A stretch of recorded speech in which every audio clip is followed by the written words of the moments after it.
like millions of any other adults, I loved coffee. It's a part of my morning routine. It's the first thing I did the moment I woke up is to make myself a hot black coffee. However, I had a coach recently and I asked him what could I do to increase my energy level throughout the day. And one of the things that he mentioned was caffeine. Not to add more caffeine in my routine, but actually to eliminate it completely. When I first heard of it, I was pretty taken aback because it's something that I'm so used to consuming in my body. I don't even remember since when did I start consuming caffeine, but as far as I can remember, I've been drinking it and have been consuming it as my part of my morning routine or when I meet friends who go to Starbucks my entire life. So when he told me to cut it out of my life entirely, I got a little nervous. And after some research into caffeine, I did find some surprising, unpleasant truths. So what caffeine does in our body is not to increase our energy level, but to prevent us from being tired. While although they both sound similar, there is a difference between the two. While if it's increasing our energy level, it should increase the capacity of us to be more energized. However, blocking us from being tired, that essentially means delaying the time when we'll actually feel tired. So it's not increasing the capacity, it's just buying you more time before eventually you accumulate your debt and crash when it's all coming together. And from the scientific perspective, our brain produces this chemical called adenosine, which signals our body that we feel tired and we should take a rest. And it's actually not a bad thing. It's just telling us that you've worked your body a lot and it's exhausted and you need time to replenish and recharge. However, when we drink caffeine, we are blocking the adenosine receptors from receiving the signals, and because our body adapts to our environment, the more receptors that are blocked, the more of the receptors that our brain tries to produce. And that's why as we consume more and more caffeine throughout our entire life, there are more of these receptors and gaps that we need to fill and cover with caffeine. And that's why you hear people saying that, oh, I can drink a cup of coffee at night and that won't affect my sleep at all, because you have now so many adenosine receptors. A cup of coffee is no longer enough to prevent you from feeling tired. So instead of thinking of it as an altruistic donation, it's more like a credit card debt. The second we stop drinking caffeine, the debts, which are the adenosine, start flooding our receptors and we crash. On top of that, caffeine increases cortisol, which is a stress hormone in our body. It gets our body into that fight or flight response, and essentially we are synthetically making us feel less tired by putting more stress in our body. So what intrigued me the most about this whole finding is that because of all this conditioning of caffeine that caffeine does to our body, we just don't know what it feels like anymore to be naturally energized, to feel that natural perk and excitement. That's why when we look at kids, they're just so much energy throughout the day because they didn't put any shit into their system. They're so pure. They're fully relying on their body. They listen to what the body's telling them. If they feel tired, they go to bed, they take a nap. And when the time they get up, they just have this incredible jolt of energy to go play, to go out, to hang out with friends.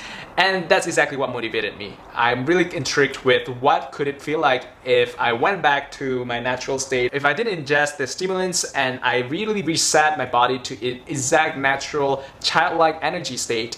What could I experience? And that's why I challenged myself to completely give up caffeine for 30 days. To give more perspective, I talked to my friend and colleague, Yeet Yusul, who is as obsessed as me in optimizing life and most importantly, is 5 months ahead of me in quitting caffeine. So you said the first 2 weeks was the most difficult period during the whole process. What was it like? Can you tell me more about it? Yeah, I think there are two parts of it. One part is habit. It becomes a habit, right? So when you sit down, like start working, like open your laptop, one of the things you always have is your cup of coffee on your table, and now you feel like there's something missing. Yeah. So it's like brushing your teeth, or like one of the habits in your life. So there is this habit part where your body is saying, oh, there's something missing. Where's your coffee?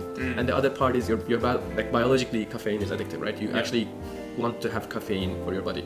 The regular intake of caffeine gives you a certain level of expectation for your body that you actually want to have it every day. So it's a kind of an addiction. Also, because you need coffee in the morning to wake up, you will have, like, for me personally, I have this foggy feeling when I used to wake up without coffee, and when I drink coffee, like things will become much more clear. Right. So that feeling stays over like a week or so, where like you still feel foggy because you didn't get your coffee. But then your body adjusts, and then you don't have that foggy feeling anymore. Then how do you feel after? Do you feel like invincible? Like, oh, I don't need caffeine anymore in my life. Like, why have I even been like putting this chemical in my body like in the last 10 years? Like, how do you feel? First, I feel much more energetic. I did a lot of different life changes, so it's one of them. So you need to approach this holistically. So you can't just say, okay, coffee is the ultimate problem solver, but it's one of the things that you can try it and see if it improves. I feel the definite two things is, first, my sleep quality has improved. So actually now when I go to bed at night, I can sleep easier. And actually I want to sleep more earlier than before. And second thing is when I wake up, I don't feel foggy. I don't feel like I need something to wake up. I need for clarity. So now what do you do when you wake up? Now that you don't have that stimuli, how do you stimulate your body to feel ready for the day? Or do you just naturally feel ready because you've cut out caffeine? I definitely feel naturally ready. Like I don't feel low energy when I wake up.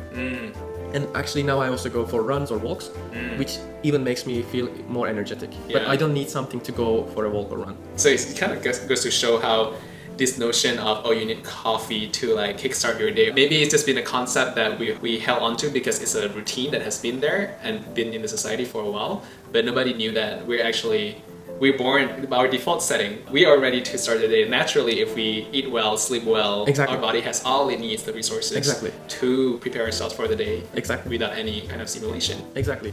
If you enjoy coffee every now and then as a drink, that's great. And like, I'm not against drinking coffee, but I don't think, as you said, we need another stimuli for our bodies to wake up or to feel energetic. Right. As long as you sleep well, you eat well, I think you actually handle it. And you kind of give the hope that even though years of caffeine consumption has kind of altered our brain chemistry and created that dependence, you could actually reverse and rewire your brain to stop that dependency and create a balance in your neurochemistry to be free from caffeine. Exactly, yeah, exactly.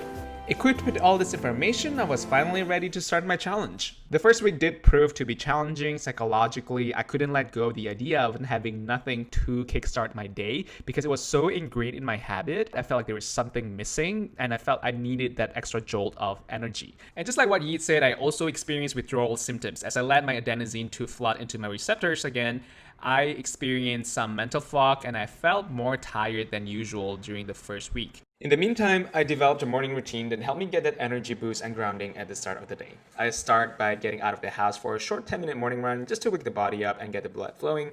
After that, I continue with 5 Tibetan rites, which is an ancient yoga practice my coach recommended to me to help improve energy and youth.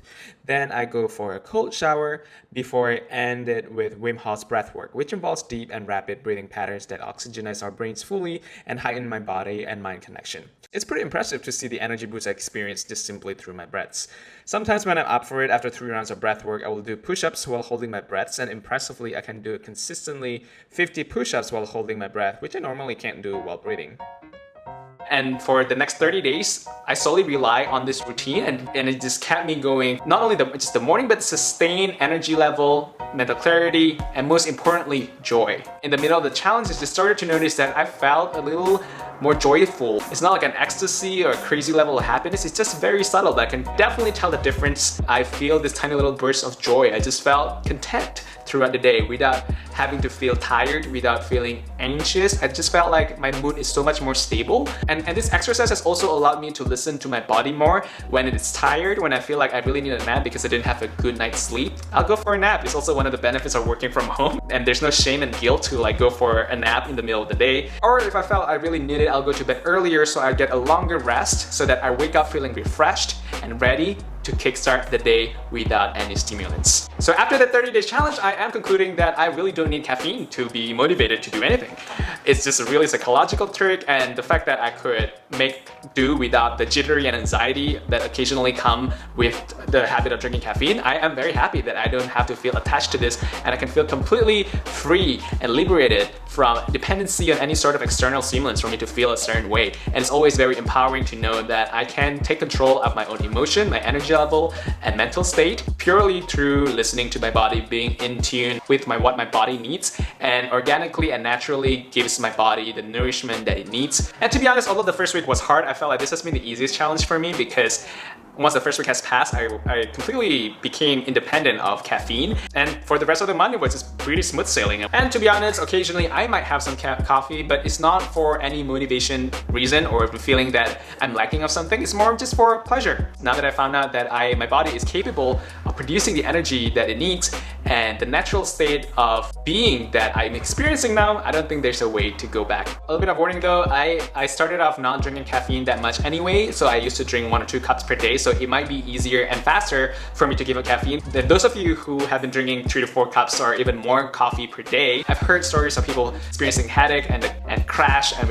all the withdrawal symptoms, so take it easy at your own pace if you did decide to abandon coffee as well completely. So again, it's up to your choice, but it has really benefited me, and I'm living this state that I'm in right now. I love the independency, I love the liberty, the sense of freedom, of being more connected to my body and really listening to it, and I'm really happy with the result of the challenge. Sorry Starbucks, no more pumpkin latte.